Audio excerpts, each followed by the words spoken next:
Bilasizlarmi, sumkalar haqida qanaqa tushuncha bor psixologiyada? Sumkani quchoqlab oling. Aytaylik, siz juda ham katta sumka tutyapsiz, har xil vaziyatligi gipertayyorsiz degani. Siz xotirjam emassiz degani.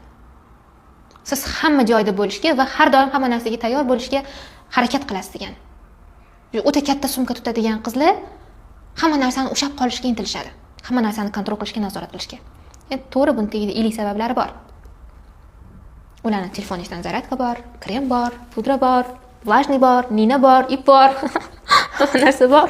Manikiga o'xshab atirlar chiqib keladi. Tam-sham. Psixologlar bu narsani ham muammo deb qarashadi. Lekin siz o'ta kichkina, haddan tashqari kichkina sumka tutsangiz ham, mana bu ham muammo. Nimasi muammo? Siz ortiqcha bo'lmaslikka urinasiz, ko'p joy egallamaslikka harakat qilasiz.